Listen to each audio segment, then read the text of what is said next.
What is going on, guys? It is Wrestlelamia here, back with some more news. Join us now as we look at the wildest wrestling news stories and rumors you need to know, including Lars Sullivan controversy again. Dude's only been back for 5 minutes. WWE draft rumors, Eva Marie's WWE return, Chris Jericho thinks Jim Cornette could come to AEW on one condition, and much more. Be sure to subscribe and hit that notification bell for daily wrestling videos and follow us on Facebook for exclusive lists. Now let's hit the intro and get straight into the first story.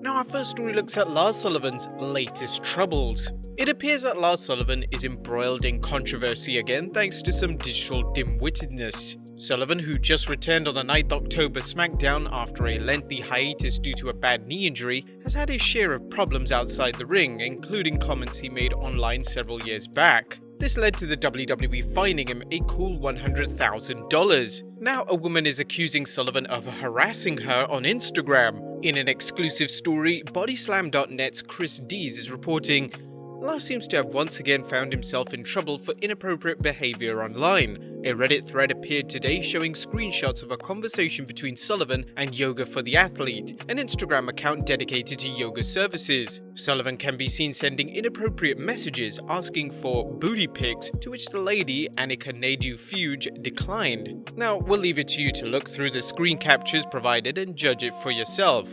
Bodyslam.net followed up on the story saying, Bodyslam's Anthony Wade reached out to Annika for further comment and to check the validity of the messages. She was quick to confirm to us that the messages were indeed legitimate and went as far as to send over some more exclusive images of other comments made by Sullivan in recent months. Now, if this story proves true, Lars could be looking at another fine, a suspension, or a chance to work for a new promotion. But knowing WWE, they'll probably just sweep it under the rug. Whatever your stance on this story is, Lars Sullivan proves time and time again that he just can't stay out of controversy. Next up, more WWE draft spoilers. Now tonight's Raw will feature night 2 of the WWE draft and fans could see at least one major move. Dave Meltzer shared his thoughts during a recent Wrestling Observer Live on the WWE draft, speculating that Lars Sullivan will remain on SmackDown and that Braun is going to go to Raw is what I'm thinking. Braun was going to Raw in the original thing for this. Obviously it can change, but he was. That's why I figured with Roman Reigns, that's the way to kind of like, you do the job on the way out and Braun's leaving and they're trying to get a rating for next week and then the week after is going to be the week on FS1, so that'll be an interesting week as well.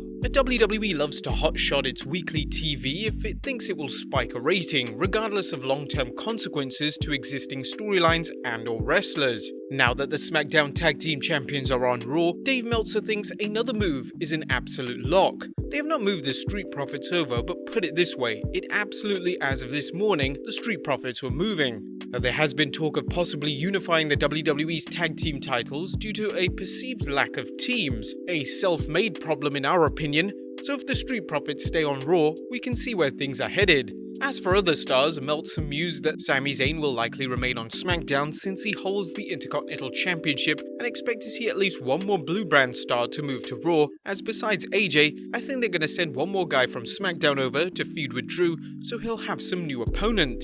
Now there have been rumors of The Fiend possibly moving to Raw along with his new partner in crime, Alexa Bliss. WrestleVotes tweeted, as of 10 AM this morning, the draft moves at the top have Roman Reigns and Drew McIntyre staying put, while Seth Rollins moves to SmackDown and Bray Wyatt moves to Raw. The Fiend would definitely shake up the red brand if he returns there after a year on SmackDown. Are you guys looking forward to night 2 of the draft? Let us know in the comments down below. As always, we'll give you a recap of night 2 as well as our analysis of each pick. Next up, Kevin Nash thinks that these two WWE superstars could transform AEW.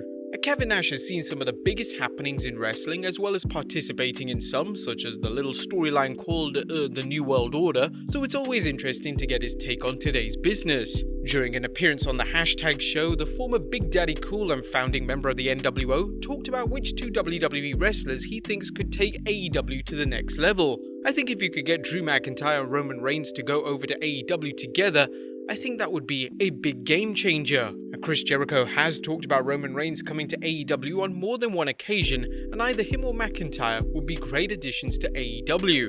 In reality, however, it's doubtful that Roman Reigns would ever jump to AEW, as he's repeatedly talked of his devotion to the WWE and his plans on pursuing a movie career after his run. As for McIntyre, short of WWE going out of business, he's locked down to a lengthy contract. Next up, Eva Marie returning to WWE.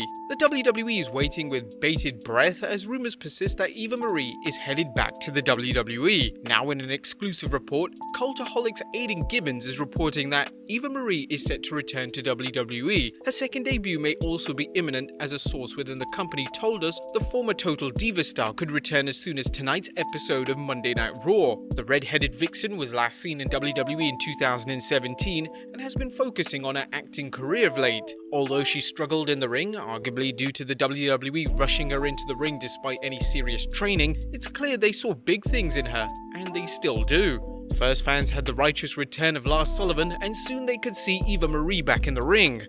How the hell will fans be able to take this amount of excitement?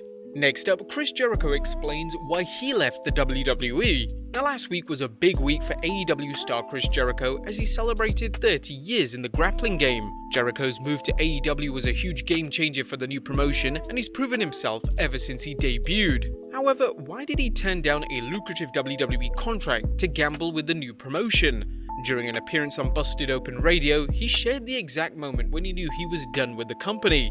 I decided to do a 3-month contract in 2016 to do something at WrestleMania. It was supposed to be with Dean Ambrose, and they changed it to AJ Styles. Then I hooked up with Kevin Owens and I was like, man, this is really fun. It kind of reinvigorated my love and creativity. And then midway through 2017, we had the best story on Raw by far. I'm not being a jerk about that, you can go back and watch how entertaining that story was. And all that garnered us was a second match on the card at WrestleMania. Second match? That's a jobber match.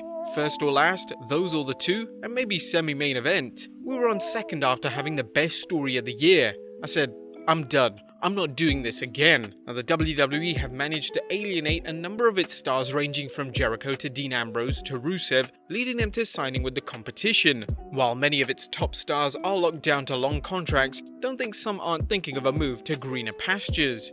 Next up, a WrestleMania 37 and 38 update. It looks like the WWE is already trying to finalize its plans for WrestleMania 37 as well as next year's show, rumored to be held in Tampa Bay, Florida. According to the latest Wrestling Observer newsletter, the WWE plans on holding the 2022 Showcase of the Immortals in the LA area, something it had originally planned on, but which LA had insisted take place in 2021. That is before the coronavirus changed everything. Given the many changes caused by COVID, the WWE may want to hold off any long-term plans. And finally, Chris Jericho says AEW will hire Jim Cornette on one condition. And last but not least, Jim Cornette has a wealth of knowledge and experience when it comes to professional wrestling, and there's no doubt he has lots to give the wrestling world. Now, Chris Jericho agrees and thinks AEW would hire him on one condition, tweeting, "Heard Jim Cornette is still burying me for my work in AEW. All good because my stuff has been amazing and a huge moneymaker for my company. But the best part of it is, if he would just shut the f up and pull his head out of his ass, we would probably offer him a consultant job."